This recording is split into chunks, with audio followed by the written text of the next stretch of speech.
tukio hilo hilo kufundisha kwamba mtumwa hakai nyumbani siku zote ila mwana. Anatumia tukio lile lile lililotokea katika nyumba ya Ibrahim kwamba mtumwa hakai nyumbani siku zote ila mwana. Kwa nini? Mtumwa ni mfano wa kutokuamini. Mtumwa ni mfano wa kutokuamini, na tunaona kwamba Mtume Paulo amelifafanua hili tukio lililotokea katika kitabu cha Mwanzo amelifafanua kwa umakini mkubwa na kwa uwazi mkubwa ili liweze kueleweka nini kilichokuwa kinatokea. Kwa nini? Ule haukuwa ugomvi wa ukewenza, ugomvi wa wivu, kwamba mtu anahisi kwamba Sara alikuwa anamuonea wivu Hajar. No, ule ulikuwa ni ugomvi wa imani, ulikuwa ni utengano wa imani. Mtu yote anayedhihaki ahadi, anayemdhihaki Isaka na dhihaki ahadi ya Mungu ya ukombozi, maana yake hajaamini katika kile kitu ambacho Mungu atakifanya katika Kristo. Angalia Wagalatia 4:30. Wagalatia sura ya 4 mstari wa 30. Muhimu sana. Wagalatia 4:30. Anazungumza kitu cha muhimu sana hapa Mtume Paulo katika kufafanua hili tukio lililotokea katika kitabu cha Mwanzo. 4:30. Anasema, lakini lasemaje andiko? Mfukuze mjakazi na mwanawe, kwa maana mwana wa mjakazi hata rithi kabisa pamoja na mwana wa muungwana. Mwana wa mjakazi hata rithi kabisa pamoja na mwana wa muungwana. Mjakazi ni nani? Ni Hajar, mtumwa. Maana yake Hajar ni mfano wa utumwa wa dhambi, na Ishmaeli pia ni mfano wa utumwa wa dhambi, ambao utumwa wa dhambi hauwezi ukarithi pamoja na mtu ambaye yupo huru kutoka kwenye dhambi. Hata rithi kabisa pamoja na mtu yule ambaye yupo huru kutoka kwenye dhambi. Angalia mstari wa 21 wa hicho kitabu cha Wagalatia 4. Anasema, niambieni ninyi mnaotaka kuwa chini ya sheria, je, hamuisikii sheria? Kwa maana imeandikwa ya kuwa Ibrahimu alikuwa na wana wawili, mmoja kwa mjakazi na mmoja kwa muungwana. Ibrahimu alikuwa na wana wawili, mmoja kwa mjakazi na mwingine kwa muungwana. Anasema, lakini yule wa mjakazi alizaliwa kwa mwili, yule wa muungwana kwa ahadi. Kwa nini? Kwa sababu hapa tuna matendo na tuna imani. Kwa hiyo unapoona ule ugomvi kwenye ile nyumba, ulikuwa ni ugomvi kati ya watu wanaoamini na watu wanaoenda kwa matendo. Watu wanaoenenda kwa fahari ya jinsi ya vile vitu ambavyo wanaweza kuvifanya katika jinsi ya mwili, au uwezo wao wa jinsi ya mwili ili kumpendeza Mungu, na yule mtu ambaye amemwamini Mungu. Ndio maana ni ugomvi kati ya mwanamke ambaye ana uwezo wa kuzaa. Nafikiri alikuwa anaweza kumuonyesha Sara kwamba mimi nikitaka kuzaa mtoto mwingine na mume wako ninaweza nikazaa naye. Kwa nini? Ninao uwezo. Na ugomvi wa mtu ambaye alikuwa hana uwezo kabisa wa kuzaa lakini amepata mtoto ni ugomvi wa imani na matendo, na Mtume Paulo analifafanua hili jambo kwa namna hiyo. Anasema, lakini yule wa mjakazi alizaliwa kwa mwili, yule muungwana kwa ahadi. Wa muungwana ni Isaka, alizaliwa kwa ahadi. Mambo haya husemwa kwa mfano, kwa maana hawa ndio maagano mawili, moja kutoka mlima Sinai lizaalo kwa utumwa, ambalo ni Hajiri. Kwa hiyo mwana wa mjakazi alizaliwa kwa mwili, maana yake kwa kutokuamini, kwa matendo. Lakini mwana wa muungwana alizaliwa kwa ahadi. Kwa hiyo Ishmael na mama yake wanapomdhihaki Isaka, wanadhihaki ahadi, wanadhihaki imani. Kwa nini? Kwa sababu wao wanayo matendo ambayo yanawapa credit. Wanahisi kwamba kwa sababu ya matendo yetu tunastahili haya. Lakini Mungu anamthamini yule mtu ambaye ameamini kwamba nimepata mtoto pasipo juhudi yangu yoyote, pasipo kuwa na uwezo wote, pasipo kuwa na namna yoyote ya mwili ambayo inasapoti mimi kuwa hivi. Ndio maana agizo la Mungu linaungana pamoja na Sara kwamba mwana wa mtumwa hawezi akarithi pamoja na mwana wa muungwana. Glory to God. Hallelujah. Kwa tunaona kwamba haya ni maagano mawili. La utumwa ambao ni sheria ya Musa ya mlima Sinai, Hajiri anasimama kwa ajili ya hilo agano. Lakini vile vile agano lingine ni agano la neema ambalo Isaka na Sara wanasimama kwa ajili ya hilo. Angalia mstari wa 26. Anasema, bali Yerusalemu wa juu ni muungwana, naye ndiye mama yetu sisi. Kwa maana imeandikwa, furahi wewe uliyetasa usiyezaa, paza sauti wewe usiye na utungu, maana watoto wake aliyeachwa pekee ni wengi kuliko huyo aliye na mume. Basi ndugu zangu, kama Isaka tu watoto wa ahadi.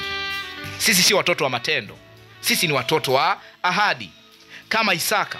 Hii ndio sababu matendo na imani havikai pamoja. Mwana wa mtumwa hawezi kukaa na mwana wa muungwana. Kwa nini? Sisi ni wana wa ahadi. Mwana wa muungwana amezaliwa pasipo matendo, amezaliwa pasipo uwezo wa aina yoyote wa jinsi ya kibinadamu ambayo mtu anaweza kafanya kuonyesha kwamba amestahili huyo mtoto. Ndivyo neema ya Mungu ilivyo. Msamaha wa dhambi unaopatikana katika Kristo unapatikana pasipo juhudi, pasipo kazi, pasipo namna yoyote ambayo unaweza ukahisi kwamba umefanya, pasipo namna yoyote. Na Mungu anathibitisha kwamba hawa watu hawakai pamoja, hawawezi wakakaa pamoja. Yule ambaye anaamini kwamba amepata msamaha wa dhambi kwa sababu alitoa fedha, amepata msamaha wa dhambi kwa sababu matendo yake ni mema, amepata msamaha wa dhambi kwa sababu ya namna yote ile amejitunza. Kuna watu wanasema wao ni watunza utakatifu, kwamba ametunza utakatifu ndio maana amepata msamaha wa dhambi. Biblia inazungumza kwamba hawa watu hawakai sehemu moja. Yule ambaye anaamini matendo yake, mfukuze, hawezi akakaa, hawezi akarithi na wale watu wasioamini katika matendo yao. Mstari wa 29 anasema, lakini kama vile siku zile yule aliyezaliwa kwa mwili alivyomuudhi yule aliyezaliwa kwa roho, ndivyo ilivyo na sasa. Yule aliyezaliwa kwa mwili alimuudhi, alikuwa anatumia matendo yake persecute, anatumia matendo yake kumtesa Isaka, anatumia matendo yake kumdharau Isaka pamoja na mama yake. Na Biblia inazungumza hicho kilisababisha yule mtu aweze kuondolewa, maana yake ni Hajiri aweze kuondolewa na mwanae. Kwa nini? Kwa sababu mwana wa mtumwa hata rithi pamoja na mwana wa muungwana. Kwa hiyo tunaona kwamba kilichomuondoa Hajiri na mwanae katika nyumba ya Ibrahimu sio ugomvi wa ukewenza, bali ni kutokuamini. Kilichomuondoa Hajiri na Ishmaeli katika nyumba ya Ibrahimu ni kutokuamini. Na kwa maana hiyo ni hii, kama Hajiri na Ishmaeli wangeamini, wasingeondolewa. Dhihaka juu ya ujumbe, dhihaka dhidi ya ahadi inawaondoa katika nyumba ya Ibrahimu. Kama Hajiri na mwanae wangeamini, wangeiheshimu ahadi. Kuamini nazungumzia kuiheshimu ahadi, ambako ni kumheshimu Isaka. Kulikuwa hakuna sababu ya wao kuondolewa katika nyumba ya Ibrahimu. Kulikuwa hakuna sababu. Nyumba ya Ibrahimu ni nyumba ya imani. Ni nyumba ya imani. Hawa ni watu wasiotegemea matendo yao. Nyumba ya Ibrahimu ni nyumba ya watu wasiotegemea matendo yao. As long as unategemea matendo yako, ustahili kukaa humo. Ndicho Biblia inachomaanisha, ustahili kukaa humo, unafukuzwa.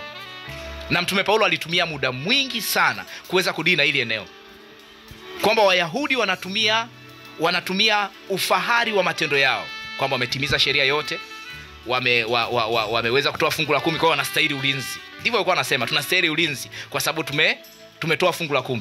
Biblia inazungumza kwamba hawa watu hawastahili kuwepo katika Mungu, kwa sababu wanaostahili kuwepo katika Mungu ni wale ambao wanaamini ulinzi wa Mungu ni neema, haununuliwi.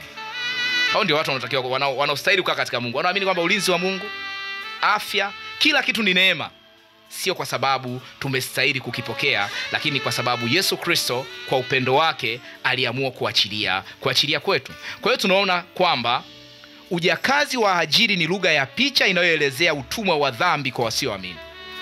Unapomwona Hajiri katika nyumba ya Ibrahimu, ni lugha ya picha inayoelezea utumwa wa dhambi. Haielezei utumwa wake kwa Ibrahimu, kwa sababu tayari alikuwa ameshakuwa mke wake tayari. Kwa maana yake alikoma kuwa mtumwa wake, ni mke tayari. Lakini kinachomuondoa ni kwa sababu gani? Ni mtumwa wa dhambi. Ni mtumwa wa dhambi. Dhambi ipi? Kutokuamini. Amekataa kuamini ahadi. Na kutokuamini ahadi hakuwezi kukaa pamoja na imani, kwa sababu imani ni kuamini ahadi.